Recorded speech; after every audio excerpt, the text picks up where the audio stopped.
Three. Okay. I'm here again with Phil Villapiano, aspiring restaurateur and the owner of a very new restaurant, the Deal Lake Bar Company in Loch Arbor. Good morning, Phil. How are you doing? How you doing now? All right? Everything's cool, man. Just opening into another level of changes and everything. So just staying busy with trying to keep up with all the changes, man. But everything's good. Everybody's safe in the family, so I can't complain. That's the most important thing, right? Yeah. How about you guys? Everything good? Yeah, everything good. Everything's good, thank God. Yeah, good. Believe it or not, it's been over a year since last May 2020 when I conducted my first interview with you at the onset of the pandemic. And at that time, you were completely renovating your restaurant.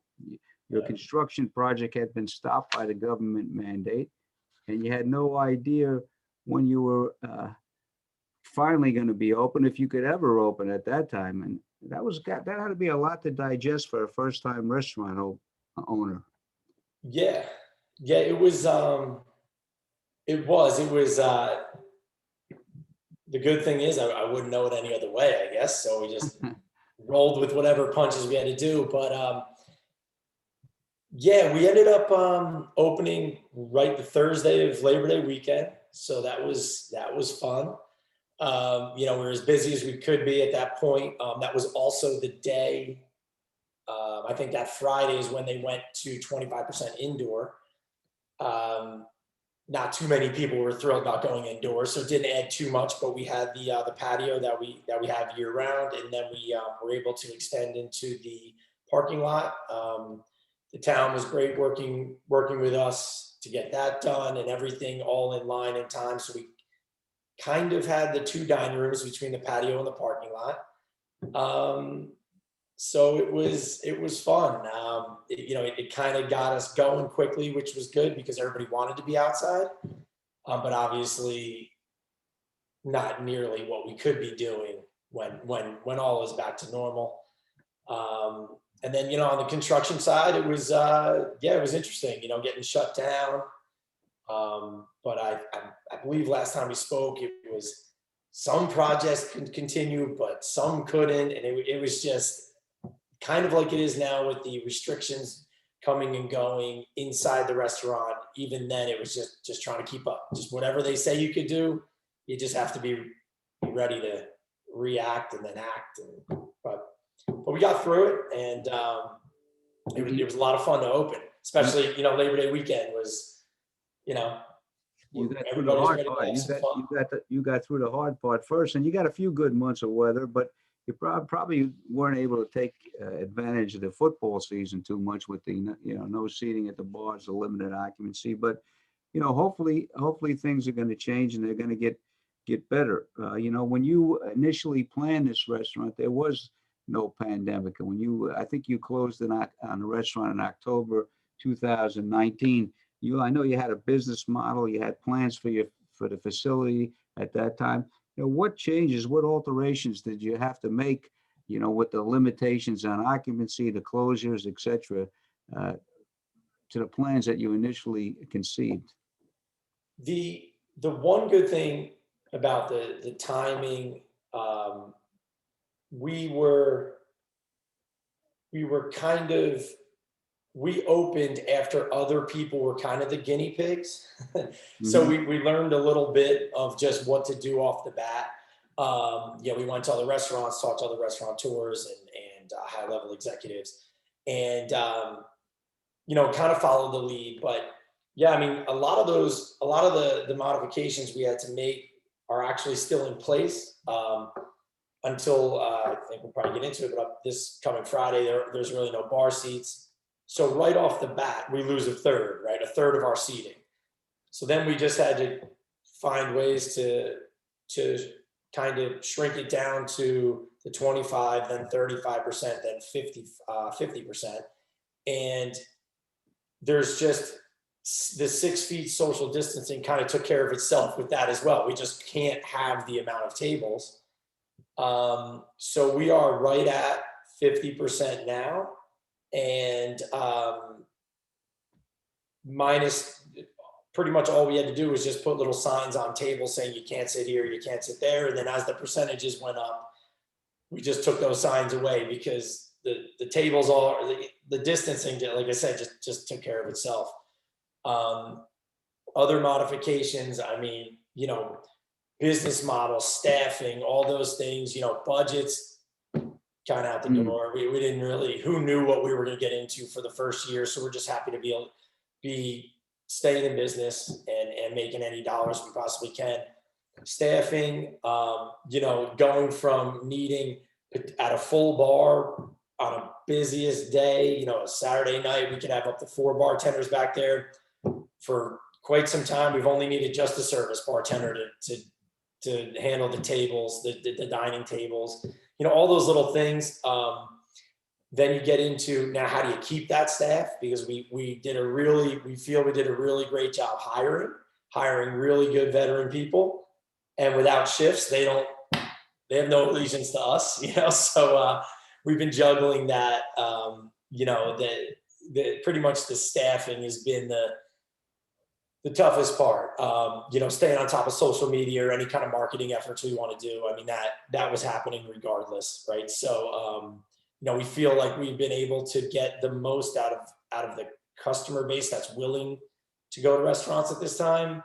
But yeah, the staffing and the, you know, becoming masked police and 6 feet police and 8 people at a table police. It's like, unfortunately, we don't know it any other way, but we cannot wait for it to be done. Yeah.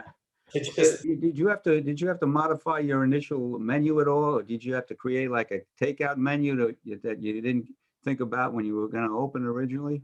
So we opened with the goal of not trying to kill our kitchen too much, you know, to try to do as much as we can by keeping the quality there, as well as all of the processes we needed to kind of put in place. But then also, you know, you have to do everything on the fly and kind of change things and add equipment and subtract equipment, move equipment in the kitchen.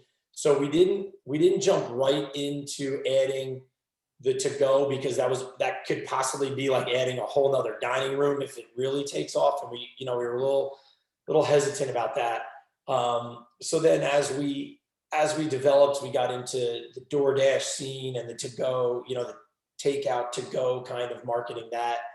So we might have kind of missed when all of that stuff was really, really going strong, but it's, you know, it's pretty much been the same menu we've tried to open with, and then just as naturally learning what's working, what's not, and kind of moving things around. But, you know, like I said, we kind of missed the true onslaught of the to-go / delivery stuff. So it wasn't too much of a modification to make, I guess I should say. Look, I've been in your restaurant before and after, and you did a marvelous job renovating the place. The place looks beautiful. So you got to be extremely happy about hearing that our governor is finally going to let you know, people sit at the bars again, because you not only have 1 bar, you have 2 bars inside and 1 outside. And on May 19th, he's going to lift the 50% indoor dining restriction. That's got to be the first time you might be able to operate full bore since you opened, right? Yeah. Yes, it definitely would be. The only momentary bar seating we had was when you could have up to 4 people still spread out. That just putting little bistro tables around it kept the same amount of people. That was really nothing. So yeah, we're excited. This is definitely our first time. We've yet to use our smaller dining area bar because no need. We look forward to having this. We're gonna, you know, make sure everything's separated and following the guidelines at our main bar, but we'll be able to host more people there. And then, like you said, the outside bar, perfect timing as the weather's getting nice. We'll separate people with, you know, the dividers and everything and make sure everybody's safe. But we can actually use all these things. And then once we put people at those bars, the 6 feet distancing as well as egress and everything you need will kind of dictate our dining seating, which, you know, once the 50% is lifted and it's really just down to social distancing, we will be pretty close to operating, you know, full bore, but there's still be those couple tables that, you know, just don't fit in the 6 feet, but it's exciting. I know our staff and our bar management, you know, our kitchen's wrapping their head around it, but the staff that has just been waiting and waiting patiently, might I add, and we've had really good employee retention, but man, they're ready. Everybody's ready, I'm sure. You mentioned spring and summer's just around the corner. You do have a very nice outdoor. How many extra seats do you have outside that when you open the outdoor patio? Yeah, we have the ability to, you know, the town allows for 90 people out there, and so we have the ability to seat up to 90, but you know, we're kind of looking forward to when there's standing room and, you know, all that kind of thing outside, when we can have a musician outside and people can stand and watch and do all that. So we're going to seat 78, more or less somewhere in that number. And then, but we're allowed up to 90 more. So even if we wanted to seat, we could, and everybody still has to stay at seats, we can get up to 90. So that's, like I said earlier, that's like a whole nother dining room. It's amazing. We can't wait till it's in full swing. Are you gonna be bringing back any entertainment, indoor or outdoor, soon? Yeah, we've been doing, we have a couple residency guitarists, if you will. Every Saturday we have Kevin Kozan from 1 to 4. So that's been good, keeping it lively during the day. And then it goes into a nice typical Saturday night dinner crowd. And then we just started with local artist Charlie Brown on Tuesday nights, trying to fire up some crowds there. But that's all just playing indoors behind one of our bars that's not in use. So once we get the operation smooth with the outside and kind of the new flow of the bar seating and everything, we look forward to throwing in some Friday happy hour acts that I know people have come to expect at that location. Definitely want to put people inside, outside, depending on the weather. Still debating if we'll do, you know, the full band setup, as you know, that gets a little oppressive with the drums and everything in our particular location, but you know, we might try some of that out, but definitely gonna have some of the good, you know, well-known local guitarists coming on in and spreading it out too. We enjoy that aspect of when we go out as patrons, and then what we want to host at the bar. So we'll certainly be trying to stack our entertainment calendars up, because we just find that to be a lot of fun. We just want to have a good time. So. There's a new business, Phil, opening up. Were you able to apply for, or were you able to receive any of the government funding programs, either the PPP or the EIDL or any of the EDA, New Jersey EDA grants? Were any of that available to you? Yeah, we applied for PPP and were able to receive that. It wasn't nearly, you know, had we opened another year earlier, it would have been probably a different level of funding. But we were able to get, you know, a modest amount, but anything that helps go towards, you know, our biggest expense obviously is the staffing and being able to continue to afford everybody so we can get through to what's hopefully coming this month and beyond with these new restrictions being, or new lifting of restrictions. You know, so that was the key, you know, just, you know, we have no other reason for the loan. You know, we're not trying to mess around or anything. Let's just keep this staff paid so we can continue to move. So we were able to get the PPP, and that was the second round of the PPP. Very helpful, to be honest. I mean, I know there's a lot of, you know, depending on where you fall in your politics or however you want to say it, you know, with all the governmental money that's going in and out with loans or unemployment and all that. But I will say that PPP was certainly big for us. And then I can't imagine the people who were in business longer, that really, and that were in business during the shutdown and everything, what that meant to them must have been just enormous.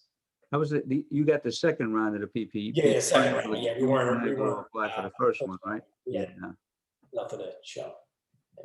So, what's been the biggest challenge for you, either business wise or personally, since this pandemic hit? Let's go back to last March when everything was shut down. Yeah, I think just personally, it's just like everybody else, right? Just trying to dodge the virus, and then if and when you get the virus, how it's going to affect you, and just the mental, right? Just that whole mental, just weight on your shoulders all the time. I know I'm preaching to the choir of the world here when I say that, but that going away one day will be great. I'm happy my daughter's too young to even remember. But and then moving just to the operations of the business, like I mentioned earlier, our biggest, right now, it's not about, exactly like it will be, say, next year, right? Exactly the dollars we're making and everything. It's just, are we making any dollars is how we kind of look at it, right? Are we getting the people there? Are they feeling safe? Are they enjoying their experience and all that stuff? It's just a race to the end of all of these restrictions. And with that, like I said earlier, the masks and patrons forgetting to wear them, and all of that kind of stuff, and wanting to sit that ninth person at a table, and all these things that nobody we never had to do it, so it's just all those things that we didn't know were coming, these little stresses that are just, it's stressful enough to run a restaurant and to be open 7 days, all these other things that come along with the virus. They've certainly been challenging, to say the least, but nothing, we know no different. So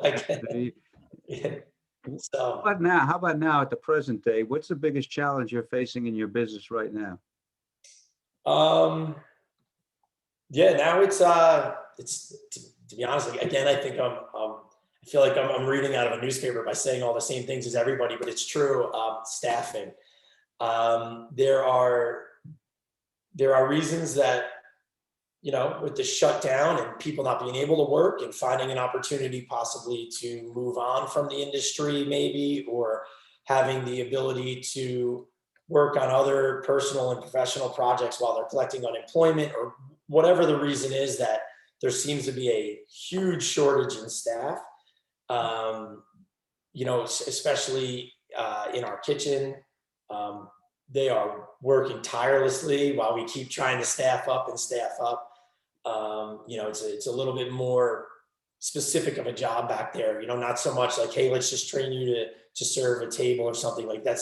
You got to really know what you're doing to cook and keep everything clean back there. So I have to say that is the biggest challenge right now. And it's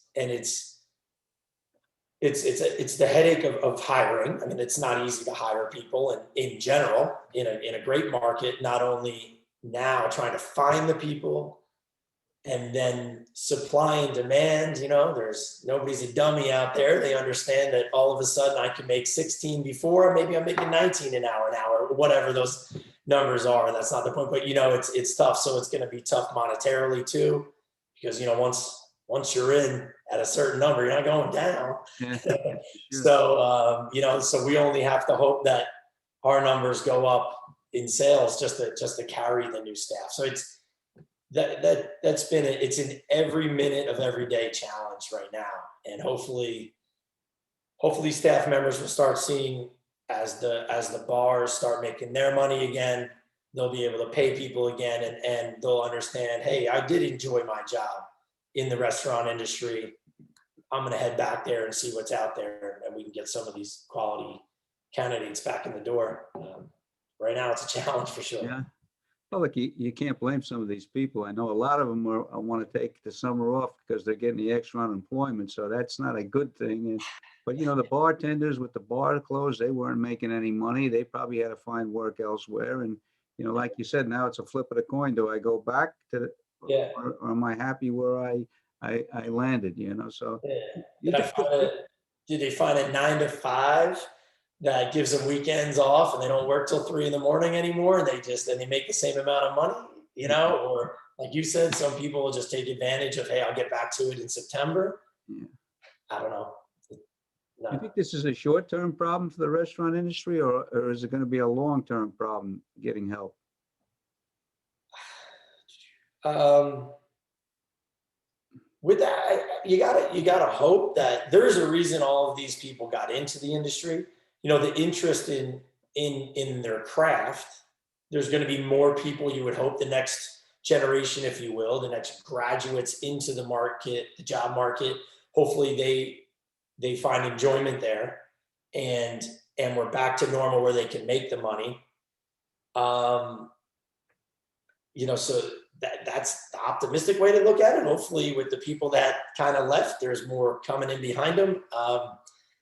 But I mean, I could foresee some restaurants and some restaurant groups and everything having to probably make some, hopefully only subtle but changes to the way they operate. Just saying, hey, even maybe up to like a Fridays where exactly what you're getting at every place throughout the country. Well, maybe menus have to change now because of just staff. Who knows? But yeah, I could see it leaving a little bit of a mark, a long-term mark, unfortunately. Look, Phil, every time I've talked to you, you've been extremely optimistic and positive. And, the last question I'm going to ask you, may not be, anything that rings in your ear, but, they say out of every bad situation, there always arises something that comes out of it that is good. Out of this pandemic that you've gone through, I've gone through, what has been a positive for you? For me, I'll stick to the professional side. I mean, I think personally, hopefully, you kind of just learn through adversity and never have to deal with it again. Let's just put it that way. But professionally, if we were looking back at this, we opened Labor Day weekend, and that was luck of the draw. That was just when our construction was finished, the town approvals, the health approvals, fire approvals, all that. It just happened to fall Labor Day weekend. We probably would have crashed and burned and had to close for a little bit, catch our breath, and learn exactly how this was going to go. So our personally to the bar, our ability to crawl before we walk, before we ran, will hopefully put us in a position to just continue to succeed. We would have learned, but in a total, probably getting our butts kicked kind of way. And now we really got to ease into it, and hopefully that'll help with our ultimate goal of growth and expansion and everything like that. Like there's not so many, on a more macro level and a personal level, there's not so many positives that I'm sure people are going to find by being more or less shut down for a year and a half, and all the tragedies that came along with this.